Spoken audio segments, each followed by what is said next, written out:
The Happy Prince. A story by Oscar Wilde. High above the city, on a tall column, stood the statue of the Happy Prince. He was gilded all over with thin leaves of fine gold. For eyes he had two bright sapphires, and a large red ruby glowed on his sword hilt. He was very much admired indeed.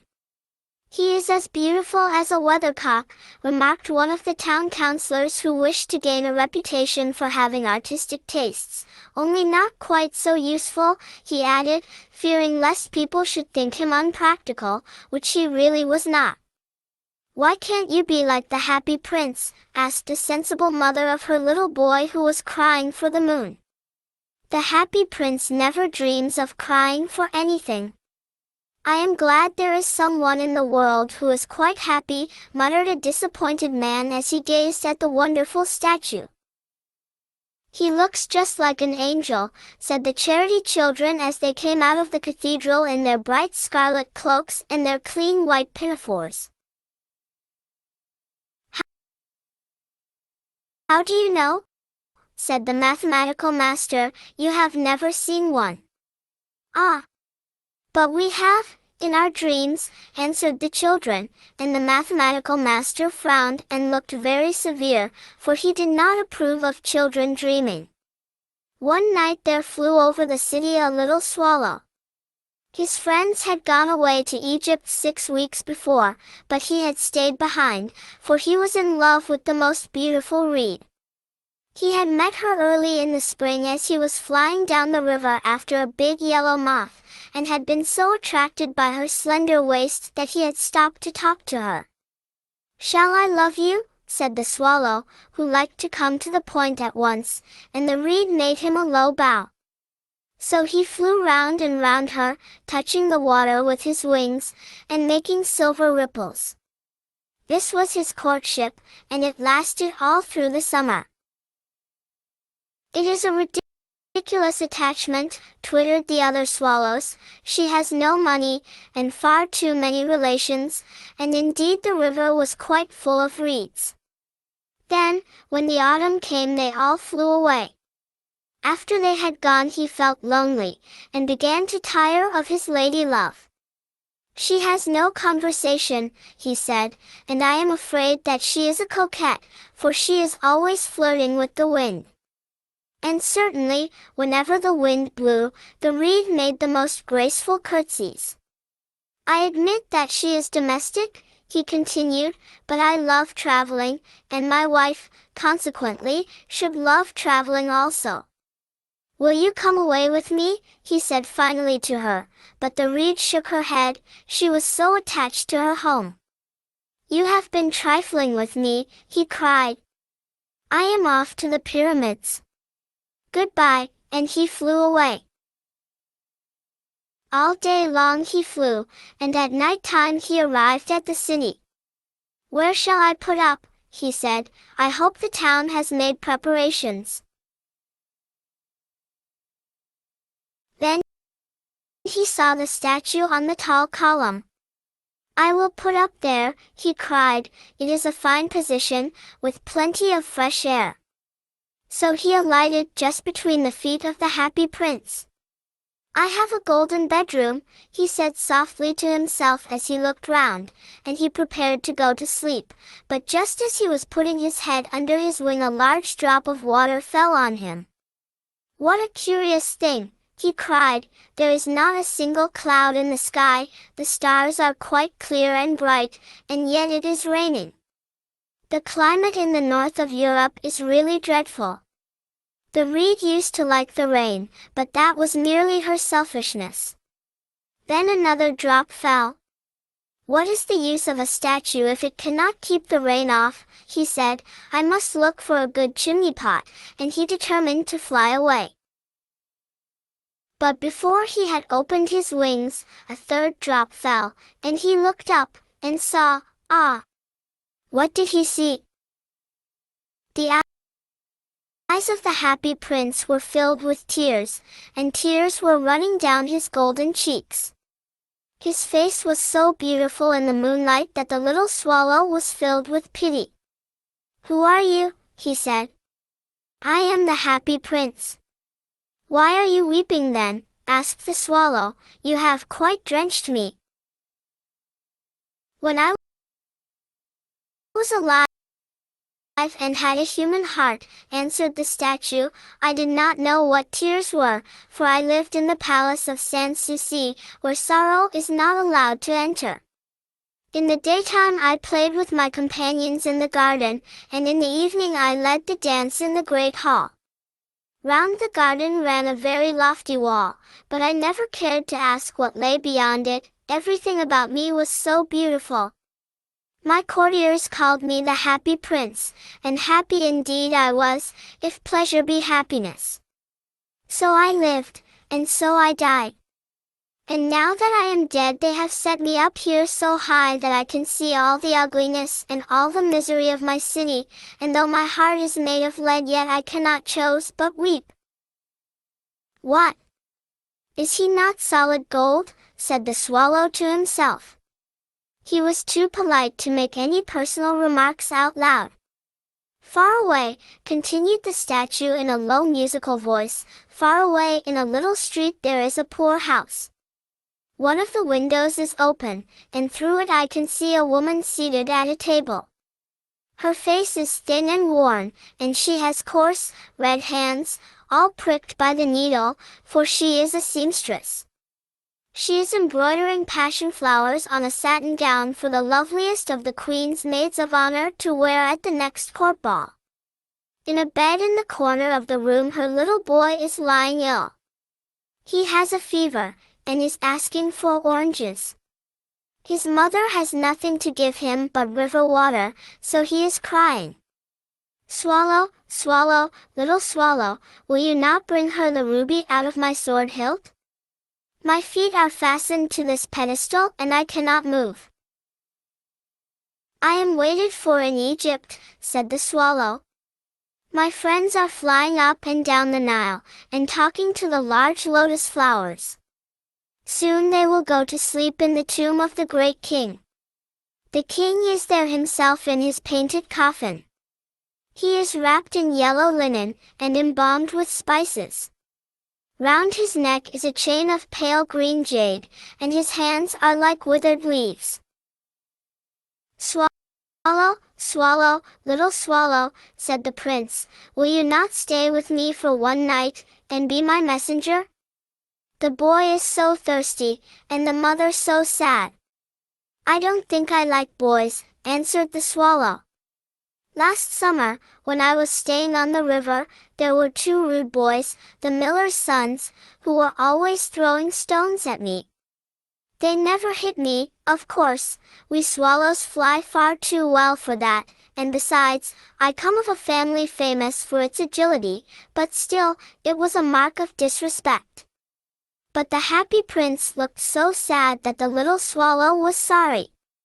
"It is very cold here," he said, "but I will stay with you for one night, and be your messenger." "Thank you, little swallow," said the prince.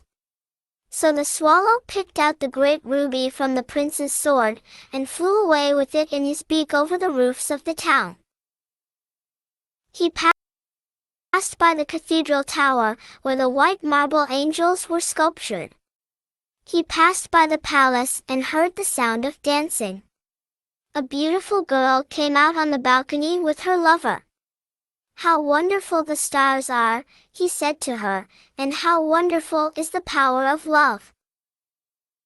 I hope my dress will be ready in time for the state ball," she answered. "I have ordered passion flowers to be embroidered on it, but the seamstresses are so lazy."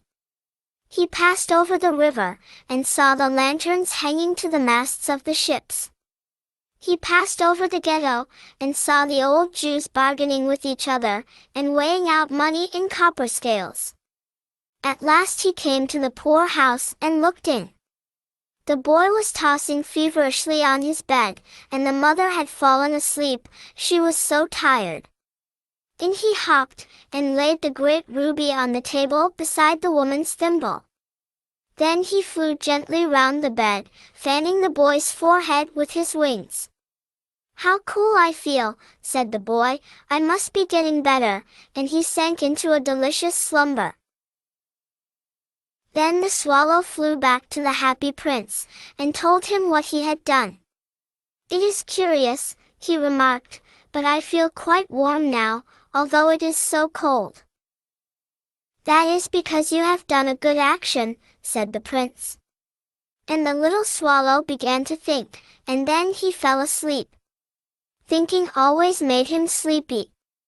When day broke he flew down to the river and had a bath. What a remarkable phenomenon, said the professor of ornithology as he was passing over the bridge. A swallow in winter. And he wrote a long letter about it to the local newspaper. Everyone quoted it. It was full of so many words that they could not understand. Tonight I go to Egypt, said the swallow, and he was in high spirits at the prospect. He visited all the public monuments, and sat a long time on top of the church steeple. Wherever he went the sparrows chirped, and said to each other, what a distinguished stranger, so he enjoyed himself very much. When the moon rose he flew back to the happy prince. Have you any commissions for Egypt? He cried. I am just starting. Swallow, swallow, little swallow, said the prince, will you not stay with me one night longer? I am waited for in Egypt, answered the swallow. Tomorrow my friends will fly up to the second cataract. The river horse couches there among the bulrushes, and on a great granite throne sits the god Memnon. All night long he watches the stars, and when the morning star shines he utters one cry of joy, and then he is silent. At noon the yellow lions come down to the water's edge to drink. They have eyes like green beryls, and their roar is louder than the roar of the cataract. Swallow, swallow, little swallow, said the prince, far away across the city I see a young man in a garret. He is leaning over a desk covered with papers, and in a tumbler by his side there is a bunch of withered violets. His hair is brown and crisp, and his lips are red as a pomegranate, and he has large and dreamy eyes. He is trying to finish a play for the director of the theater, but he is too cold to write any more. There is no fire in the grate, and hunger has made him faint. I will wait with you one night longer, said the swallow, who really had a good heart. Shall I take him another ruby? Alas! I have no ruby now, said the prince, my eyes are all that I have left. They are made of rare sapphires, which were brought out of India 1,000 years ago. Pluck out one of them and take it to him. He will sell it to the jeweler, and buy food and firewood, and finish his play. Dear prince, said the swallow, I cannot do that, and he began to weep. Swallow, swallow, little swallow, said the prince, do as I command you. So the swallow plucked out the prince's eye, and flew away to the student's garret. It was easy enough to get in, as there was a hole in the roof. Through this he darted, and came into the room. The young man had his head buried in his hands, so he did not hear the flutter of the bird's wings, and when he looked up he found the beautiful sapphire lying on the withered violets. I am beginning to be appreciated, he cried, this is from some great admirer. Now I can finish my play, and he looked quite happy. The next day the swallow flew down to the harbor. He sat on the mast of a large vessel and watched the sailors hauling big chests out of the hold with ropes.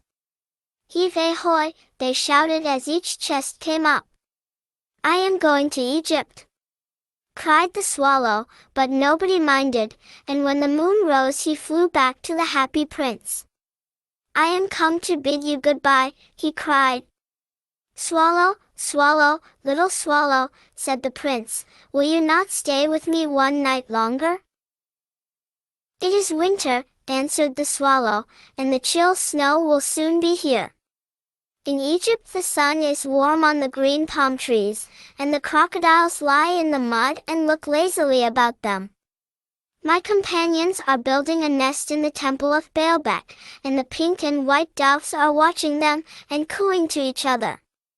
Dear Prince, I must leave you, but I will never forget you, and next spring I will bring you back 2 beautiful jewels in place of those you have given away. The ruby shall be redder than a red rose, and the sapphire shall be as blue as the great sea. In the square below, said the happy prince, there stands a little match girl. She has let her matches fall in the gutter, and they are all spoiled. Her father will beat her if she does not bring home some money, and she is crying. She has no shoes or stockings, and her little head is bare. Pluck out my other eye, and give it to her, and her father will not beat her. I will stay with you 1 night longer, said the swallow, but I cannot pluck out your eye. You would be quite blind then. Swallow, swallow, little swallow, said the prince, do as I command you. So he plucked out the prince's other eye, and darted down with it. He swooped past the match girl, and slipped the jewel into the palm of her hand. What a lovely bit of glass, cried the little girl, and she ran home, laughing. Then the swallow came back to the prince. You are blind now, he said, so I will stay with you always. No, little swallow, said the poor prince, you must go away to Egypt. I will stay with you always, said the swallow, and he slept at the prince's feet. All the next day he sat on the prince's shoulder, and told him stories of what he had seen in strange lands. He told him of the red ibises, who stand in long rows on the banks of the Nile, and catch goldfish in their beaks, of the Sphinx, who is as old as the world itself, and lives in the desert, and knows everything, of the merchants, who walk slowly by the side of their camels, and carry amber beads in their hands, of the king of the mountains of the moon, who is as black as ebony, and worships a large crystal, of the great green snake that sleeps in a palm tree, and has 20 priests to feed it with honey cakes, and of the pygmies who sail over a big lake on large flat leaves, and are always at war with the butterflies. Dear little swallow, said the prince, you tell me of marvelous things, but more marvelous than anything is the suffering of men and of women. There is no mystery so great as misery. Fly over my city, little swallow, and tell me what you see there. So the swallow flew over the great city, and saw the rich making merry in their beautiful houses, while the beggars were sitting at the gates. He flew into dark lanes, and saw the white faces of starving children looking out listlessly at the black streets. Under the archway of a bridge 2 little boys were lying in one another's arms to try and keep themselves warm. How hungry we are, they said. You must not lie here, shouted the watchman, and they wandered out into the rain. Then he flew back and told the prince what he had seen. I am covered with fine gold, said the prince. You must take it off, leaf by leaf, and give it to my poor. The living always think that gold can make them happy. Leaf after leaf of the fine gold the swallow picked off, till the happy prince looked quite dull and gray. Leaf after leaf of the fine gold he brought to the poor, and the children's faces grew rosier, and they laughed and played games in the street. We have bread now, they cried. Then the snow came, and after the snow came the frost. The streets looked as if they were made of silver, they were so bright and glistening. Long icicles like crystal daggers hung down from the eaves of the houses. Everybody went about in furs, and the little boys wore scarlet caps and skated on the ice. The poor little swallow grew colder and colder, but he would not leave the prince, he loved him too well. He picked up crumbs outside the baker's door when the baker was not looking and tried to keep himself warm by flapping his wings. But at last he knew that he was going to die. He had just strength to fly up to the prince's shoulder once more. "Goodbye, dear prince," he murmured. "Will you let me kiss your hand?" "I am glad that you are going to Egypt at last, little swallow," said the prince. "You have stayed too long here, but you must kiss me on the lips, for I love you." "It is not to Egypt that I am going," said the swallow. "I am going to the house of death.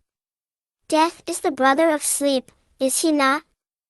And he kissed the happy prince on the lips, and fell down dead at his feet. At that moment a curious crack sounded inside the statue, as if something had broken. The fact is that the leaden heart had snapped right in two. It certainly was a dreadfully hard frost. Early the next morning the mayor was walking in the square below in company with the town councillors. As they passed the column he looked up at the statue. "Dear me!